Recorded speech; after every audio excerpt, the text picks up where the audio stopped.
What's going on, guys? On this episode of Fan Film Friday, I'm checking out The Fall of Camp Blood by Peter Anthony Productions.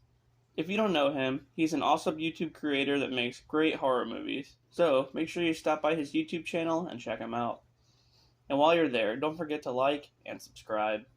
On a previous episode, I reviewed another movie of his called Roseblood, so check that out in my description box below, and I'll link to the review I did for it. Anyway, let's get on to the film.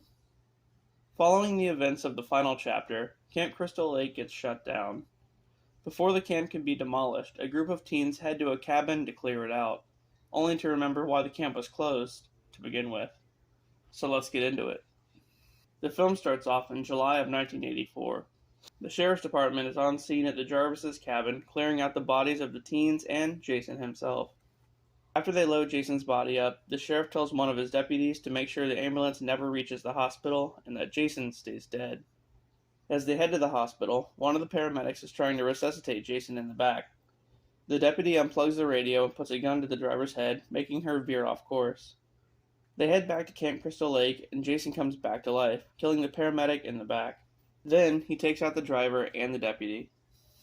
1 year later, a couple's at Crystal Lake, and the guy is trying to explain Jason's backstory to the girl, who clearly believes that Tommy Jarvis was the killer.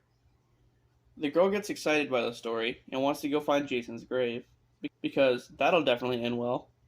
When they find it, there's already a guy there digging Jason up. So they run, only to come face to face with Jason.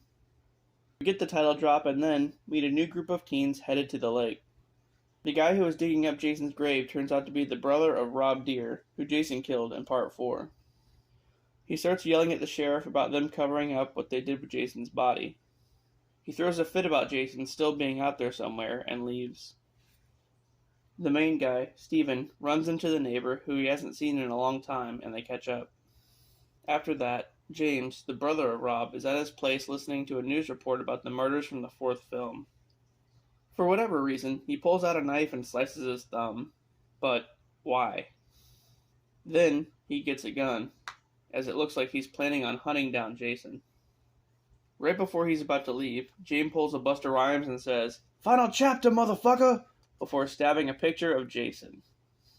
Meanwhile, the teens are hanging out at the cabin, about to engage in some strip beer pong. A bit later on, the group's having a bonfire, and Tommy Jarvis gets brought back up. Steven clears his name, saying that Jason's actually the one to worry about, and then he jump scares his girlfriend. Classic move, Steven. Classic move. The group decides to go to a bar, leaving one of the friends behind. And as that's going on, the neighbor's living his best life. But of course, the fun is cut short when he leaves a hammer just sitting out, and old Jason picks it up. Man, that guy's hammered. See what I did there? Hammered? Alright, never mind. Anyway, then we meet the neighbor's girlfriend, who gets home, and he's nowhere to be found. She goes snooping around in the dark, as one does, only to get introduced to Jason herself. As the group's at a bar, a big old tough guy gets up and blames Steven and teens just like him for Jason's return. But James shows up and comes to his defense, beating the shit out of the guy. James warns them about Jason being back at the camp, and they head back to get their friends. Meanwhile, the girl who stayed behind gets the old J.J. Jarrett treatment with her guitar. They return to find their friend dead, and then James gets a machete to the chest. As the other two are outside in a tent getting busy, Jason wants to join in. Steven and his girlfriend Courtney are driving back to camp when they see one of their friends dead on the road, causing them to swerve and hit a tree. And it looks like Steven didn't make it. But, miraculously, James pops up and saves Courtney, telling her they need to get the hell out of there. They find a house and grab some weapons to fight Jason with, and suddenly, Steven shows up, only to get impaled by Jason. He advances on them, but James shoots him, putting him down. Then, Courtney impales him with a pitchfork. And just when you think it's over, Jason springs to life and attacks them. As Courtney's fighting against Jason, James runs up behind him with a machete and cuts his head off. The next day, the sheriff's on a dock pushing Jason's body into the lake, along with his mask. The end. Well, this was another great film from Peter Anthony. He did a great job. Also, he played the role of James, if you didn't know.